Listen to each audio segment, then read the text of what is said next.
Welcome to the online podcast by So Are We Initiative. In this episode, we're going to have a conversation with His Excellency Anne van Leeuwen, Ambassador to the Embassy of the Kingdom of the Netherlands to Bangladesh. Thank you so much for coming, because I know you have a very long schedule and very hard schedule in Bangladesh as an ambassador, and finding 40 minutes or an hour to actually have a conversation. Thank you for coming over here. So I would first like to start with how are you finding Bangladesh as a whole, as a country? Well, I've been, since August last year, so that's 14, 15 months in the meantime, and I'm really enjoying it. It's a fascinating place to live, to try to learn and understand. And the first couple of months, I always said, I'm reaching only a higher level of confusion, and I'm still there, I guess, in even higher levels. It's a difficult country to understand. It's multi-layered. There's a lot of history, but it's fascinating and very, very pleasant. Film and television, it's a very powerful tool for the entire society and community, because whatever we see, we try to emulate. That's why we have celebrities, that's why we have famous actors and superstars. And people start emulating their behaviors, the way they act, the way they talk. So film and television has that power to motivate people to do an action. Yeah. So what do you think that in film and television in general, how does how can it play a good role in terms of portraying a good role model for the future? Because we have so many issues right now. We have gender rights issues, we have climate issues, we have poverty issues, and globally we have wars going on. And film and television, I think, can help. And I would really like to know what you Yeah, feel that's about an this. interesting subject. The first thing that comes to mind when you mention this is not so much drama. Also, that's of course a point. But the first things that comes to my mind is advertisements, commercials, and in the Netherlands, I think you have seen a change in commercials on the television. That in the past it would really be always kind of affirming and confirming the role models. You have advertisements for, let's say, stuff for clean laundry, and it's always the nice and happy and always beautiful mother of the house, whistling and singing, doing the dirty laundry, and husband is not to be seen. And when it's a car, of course, it's the man in the house who is choosing the car. So those kind of things you have. Cooking, of course, also the traditional women's thing, and something in the only place where you see the mother and the women is in the kitchen and doing the household stuff and cleaning the house. That used to be, and there was a lot of criticism in the Netherlands about how that really confirms and affirms the role models, the classical role models, and that should change. Of course, commercials are kind of conservative, I guess, in nature, and don't try to rock the boat. But there is a change now that you can, and I think that's a very important way of portraying society. That you also have commercials, indeed, where there is a man doing the shopping and doing the cooking, and the woman is coming late at home and tired because she had a whole day in the office or another job, and the husband is taking care of the children. You can do that.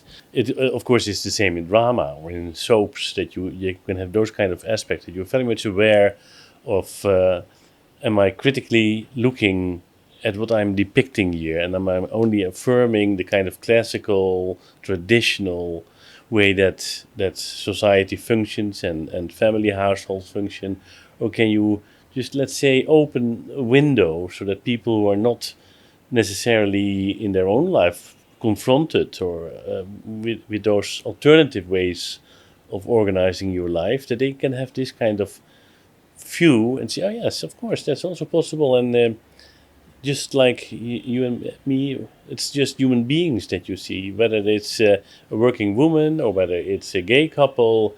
They have their own lives, and they have the same kind of trials and tribulations that everybody has, the same joys and the same sorrows, and it functions well, and they are good people. When you spoke about commercials in even in Bangladesh, is because commercials main purpose is to sell products, Yeah, right? So what they try to do is they try to emulate what they see in society already, and rather than exactly. depicting something different, they rather portray something that is relatable. So recently we see, not recently, like all the time we see washing powders are sold by women Exactly. because women are supposed to No, be the exactly. Yeah. person. But recently there was this brand changed the narrative a little bit where we see a woman, she is getting ready to apply for a job, and her husband is like wishing her good luck, best of luck, and I hope you really get it. And then when she goes for the interview, her husband is sitting in front of her for the interview board. Her husband didn't know that she applied to the job his company has marketed for. She was asked this question: do you think that will you be able to take over such a big organization and manage this? And her reply was, if I can manage an entire household, I think I can manage a company. The tagline read that the Hmm. brand name of the washing powder, and then women are not just limited to washing and cooking and Very cleaning. good. So that was a very nice change, and this is something I think we as Bangladeshis we are also noticing in our economy, and in we actually see women leaders. Hmm. We have a prime minister who is a woman, right? That is a big role model for a lot of girls. Film is something that I relate to because, like for example, I used to be a big fan of war films, right? So Black Hawk Down was one of my favorite films. Okay. Then I had Saving Private Ryan was one of my favorite films. Until I went to film school and got introduced to Stanley Kubrick's work, and then I saw Full Metal Jacket. And throughout that entire film, it's divided into two parts. And when I started studying that film, I found out that this film is actually not about war, but what war does to these young teenagers who are recruited to fight somebody else's war. I know that film is a form of art form, and it speaks about what the director or the creator of that film is trying to investigate, or they're trying to learn more about. Because in terms of Stanley Kubrick, he would approach films that he didn't know anything about, and he would start researching and try to find the truth through those films. How do you think, and not just for film, but how does role models in our societies, be it celebrities, be it politicians, be it Democrats, be it sports people, how important is it for role models to understand what effects they're having on their fans or their audiences? I think that's a responsibility for the role model. It's himself or herself, as well as for the organization or the director or the writer who is trying to depict the role model. So, in case, let's say, in movies, as you said, war movies, irrespective of whether it's a historical figure or kind of a creative creation, I think it's important that those, let's say, the main actors in a movie or in a novel, for that matter, are not are multidimensional. So it's not a one-dimensional hero or heroine that you see, which can only win and every fight comes out victorious. But it's that it is a multidimensional, multi-layered individual. So it's about psychology. What makes him or her tick? What are his or her fears and favors? And and uncertainties. If you show that a hero is not only someone with big muscles and a big gun, who is always brave and never uncertain, but if you show, and that's of course indeed in Full Metal Jacket also the case, the fears, uncertainties, and frustrations and anger and sorrow. Um, then you have a multi-layered person. You have a real person rather than kind of a cartoon figure, which you may have in those war movies. I've never been a big fan of those war movies, particularly not in the violence that is being portrayed. But it's interesting, of course, to to see war indeed as a tragedy where people are being confronted, as I said, with their own fears and sorrow and anger, and um, and then you have a multi-layer thing, and then a hero is way more interesting. Um, when you talk about sports, it's another thing, I guess. Most of the people only want to see sports figures win and win and win and win, and it's totally non-relevant for them whether it's a nice guy or it's not. In practice, I guess many of those sports heroes, by definition, are selfish because they want to win. And if you want to win, implicitly, you want someone else to lose. And that's not a very nice trait in your character that you hope that the other one loses. But that's of course elementary to sports. So I enjoy sports and I enjoy seeing people winning, but I'm not so much interested in maybe in the personality behind it. You're more towards the team rather than the individual who's playing. Let's say like Yeah. you'd rather support Argentina and not Messi particularly. It's the entire team effort that you're supporting Yes, for. although of course, I mean, some sports figures are very creative. They are artists in their own right, so to speak. Yeah. And I'm not a person when you talk about role models or heroes. I don't have heroes. I've never had not I've never had posters of persons that I really adore. I've never had that. I've never adored anyone else except, of course, my wife. Many people draw inspirations from many different parts of their lives, be it from their own lives, be it from their parents, be it from the history of the environment they were raised in.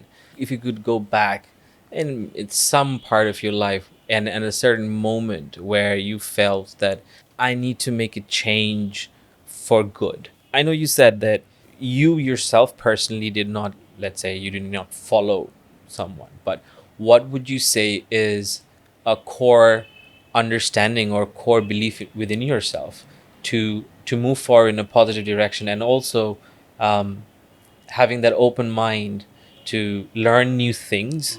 And what would you say to those people who are going to be the torch bearers of the next generation? How should they, I wouldn't say think, but how should Mm. they approach their day-to-day life so that down the line they can bring positive impact to their society? You teach your kids and also yourself every day. You should be alert and control yourself that you judge everyone that you meet and have an encounter with as an individual, as a unique individual, and not classify him or her on the basis of your first ideas and preconceptions like this is a poor woman on the street begging, or this is just a rickshaw puller, or this is just the cleaning lady, or this is a black man, or this is a white man, or this is an Asian guy or woman. Um, that you never judge someone on what you think would be the group that he or she belongs to, and that you have your ideas about that group, but that you try to get to the core of this unique individual and what makes him or her tick. And then you have a different way of approaching. And then I think you always have to ascertain that you do to him or her what you would like him or her to do to you. And if you act like that, is this the way that I should be treated? And it's difficult because I think all individuals, it goes for me, it might go for you as well. You have, of course, your preconceptions and your ideas, and you have to to to get that layer off. I mean, I might have a nice suit and have the title of an ambassador, but that doesn't make me interesting. You should be more interesting. What is who's Anne van Leeuwen rather than what's the ambassador like? I feel that women leaders are very much important for any sort of organization. And it's just not like, I'm not saying like women should be the leader. I'm saying like there should be a balance of men, women, taking leadership roles. If you can touch on that, how do you feel that Bangladesh, being the most densely populated country in the world right now, with majority population being women, so how do you think that, what potential Bangladesh has in terms of its women, and if they are given the right opportunities and right society and Hmm. open society, what can Yeah, Bangladesh actually yeah. achieve? Well, that's it. I would almost say the sky is the limit. But the thing is, I'm not a big fan of the word potential. In talking about potential is not that interesting. Only if it stays potential, it's nothing. Potential should be tapped and should be developed and it should be worked on. If you don't do that, potential will always be potential, eh, and that's nothing. So you should develop it, you should work on it. And talking about the potential of the role for women in this society, it's huge, of course. I mean, you rightly point out, you can definitely say that they are underrepresented in almost all layers of society, except some of the bottom layers, so to speak, where they might be in the majority. Um, but indeed, it is remarkable how even in the public domain, in the public sphere, often when you pay notice, you say, I'm only seeing men here in the public space. And I recall that I was truly shocked because that was the biggest crowd that I've seen, I guess, here in Bangladesh during the 1.5 years that I've been here. That was I had the privilege of attending the ceremony for the opening of the Padma Bridge, a big moment in recent Bangladesh history and a great achievement. And so we had a ceremony on this side of the river, and then we went with a bus, almost the first car or bus to cross the bridge. And at the other side of the river, people were really enthusiastic that finally the bridge was open. That was absolutely a fantastic moment in let's say in the history of that part of the country. That all of a sudden you're connected with a bridge. So there were literally tens of thousands, and there might even be hundreds of thousands of people on the street. And we were in that almost the first bus to cross. And all of a sudden, I noticed you have to notice, otherwise it passes by. It's, I see tens of thousands of people, and it's almost 100% is male. Unbelievable. Where are the girls? Where are the women? They should be out to celebrate as well. But it was all also small boys and men, and no girls and women. I mean, of course, so that means the potential, indeed, to go back on that word, the potential might be there, but you have to work on it, that it is developed, and that starts, of course, with education. It starts with education at home, and indeed have the role model of father and mother showing how you are, there's two in a marriage, and you are equal to each other. You have to have a balanced way, um, and give opportunities for, well, in the marriage, men and women to encourage each other to get the best out of yourself, as well as, of course, to the children in the household, and you give sons and daughters the same education and the same opportunities, and don't judge them on their gender, but on who they are, and what their potential is. As again, I come back to the point, as an individual, and not as a representative of a group of you are a boy, hence la la la, or you're a girl, this do do do. That's not the way you should do that. So that's in the house, and that starts even before birth, you can say, and the moment that you get together as a couple, and of course in school as well.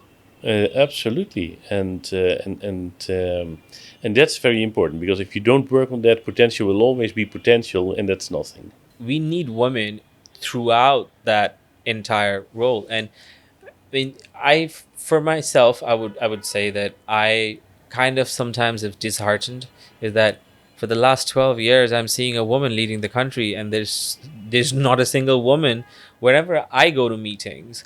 and want to sit with and talk to Yeah, someone, true. it's a male person. Sure. And when job posts are made for assistants of the CEO or the MD, it's like female assistant wanted.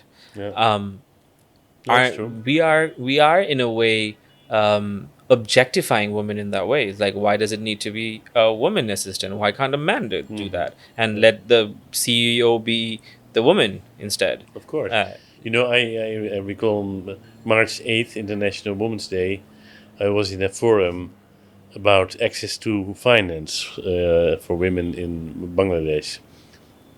It was an interesting discussion, and we had a panel. I was sitting in a panel with people, um, high up CEOs, etc., in the financial sector, and it was totally ridiculous that it were all men in the panel, including myself, of course. And the only women in the whole room was one lady serving coffee and the other one taking notes. And for the rest, it was a male-dominated discussion about access for women to finance on International Women's Day, and it's completely ridiculous if you watch it like that. Yeah, yeah. And of course, I mean, I can't help that I'm a man, but the system is not good, and it should change. what is your take on um, how to impact society in a positive way? What should societies adopt, or societies accept, in order to actually have a more equitable society or equal Yeah. society, and also a society where everyone Yeah, flourishes? well, again, in my view, it all starts with education. Education, informal in the household, the parents and the siblings, how you educate each other with mutual respect. Educate people to be critical and independent and question authority and be always asking questions to authority. Speak truth to power and be critical to power and encourage that rather than that you discipline people. And that's a very important aspect. If you get independent, critical thinking individuals, then the whole society will flourish. But you see often, of course, that education is about just pouring in a lot of information that you can't have to reproduce. But you have to educate people to get critical and questioning. Everything should be questioned, and nothing should be taken for granted. So it starts with education, education in your household as parents, education in the classroom, in university, and get to see that you have independent, critical thinking citizens. Then the whole society, the whole world will benefit. Thank you so much, Mr. Ambassador, My for pleasure.